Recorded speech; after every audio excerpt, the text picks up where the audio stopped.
Shalom everybody and Chag Sameach from myself and Juby. Juby and I were just going on a pre-Pesach run, a pre-holiday run, getting the juices flowing, getting excited for the last couple of days of Passover here. And on our way, Juby turned to me and she said, "Hey Joel, can I ask you a couple questions?" I said, "Of course, Juby." She said, "Joel, why is it that there's so many waves going on in the ocean right now?" I said, "Juby, I don't know." Juby said, "Look at that sun glistening off of the water, bouncing off of every single wave, looking deliciously shiny and beautiful. What is it that's so elegant about the sun? How does it bounce off and create that shine, that glare?" I said, "Juby, I don't know." Juby said, "Look, here's the thing. I just got my hair done. I just got combed down. I just took a bath, took a little shower. My hair's looking nice. I come out here, it's all windy. Why is it so windy by the ocean?" I said, "Juby, I don't know." She said, "Joel, woof, woof, woof, woof, woof, woof. Can I ask you just one more question?" I said, "Juby, of course, if you don't ask questions, how are you ever going to learn?" Now, of course, I didn't know the answer to Juby's questions, but the fact that she's asking questions is so beautiful, and here is why. The word for to ask in Hebrew is lish'ol, lish'ol, to ask. But there's another translation of the word lish'ol, and it's to borrow. Now, why does it make sense that to borrow and to ask would be the same word? And the answer is to borrow. To ask is to borrow.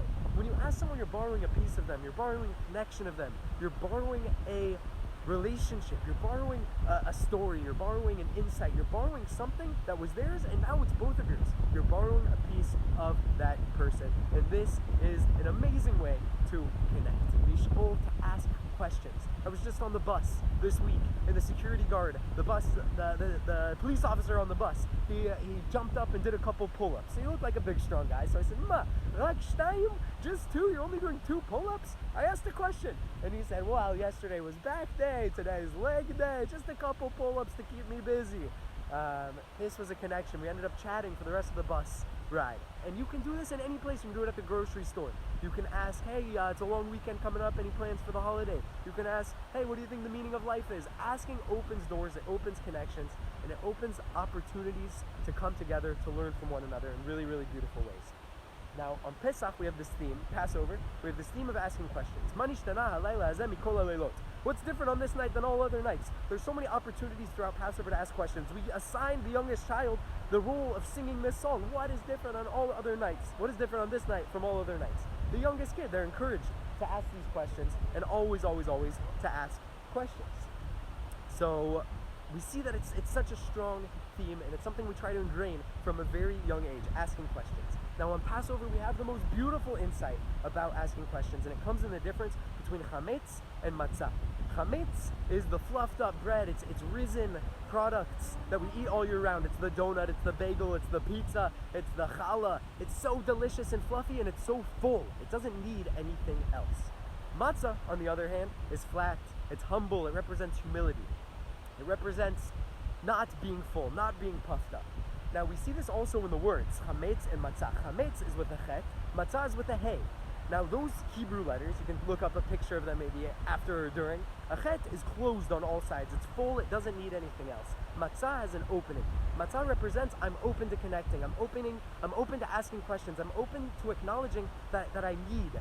I need you, I need others, I need God, I need whatever it is, that's freedom. It's saying this is what I have, this is what I need, matzah, being humble.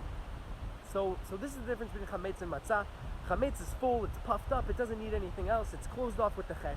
Matzah is open, it's an acknowledgement of humility and needing more. So Passover, we're embracing that humility, that need for God, the 10 plagues, the miracles that he did throughout the Passover story, splitting the sea, so many miracles. It's saying, I'm matzah, I'm flat, I'm humble, I need God, I need the people around me, I have this opening in my hay, and that's how I connect with other people in really meaningful and beautiful ways. Now, why does it make sense that we only eat the matzah during Passover? And the answer is, and this is a beautiful, beautiful idea, we need both. We need the humility, and we also need the puffed up products. We need the donut, we need the bagel, and we need the challah, but we also need the matzah. The bagel is saying, the first prayer we say in the morning, which is, thank you so much, God, for another day. And then we end that prayer with Rabba emunatecha.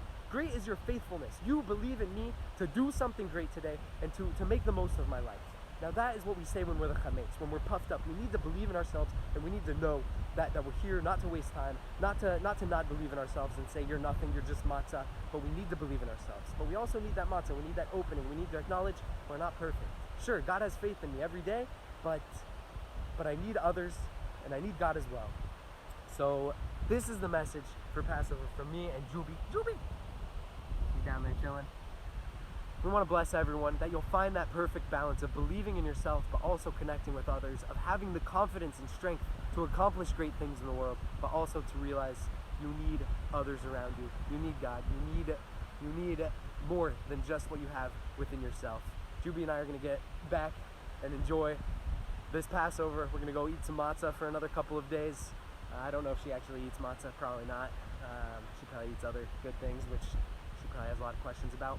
But we're blessing all of you with an amazing, amazing Chag, an amazing, amazing Shabbat as well. Shabbat Shalom, Chag Sameach, and keep the faith, believe in yourself, have the chametz. But right now, on the rest of this, on this Pesach, embrace that matzah, embrace that opening in the hay, embrace that asking questions of other people, and in doing so, opening doors for connection, opening doors for insight, and opening doors for growth. L'chaim, l'chaim, Chag Sameach, Shabbat Shalom. Mwah!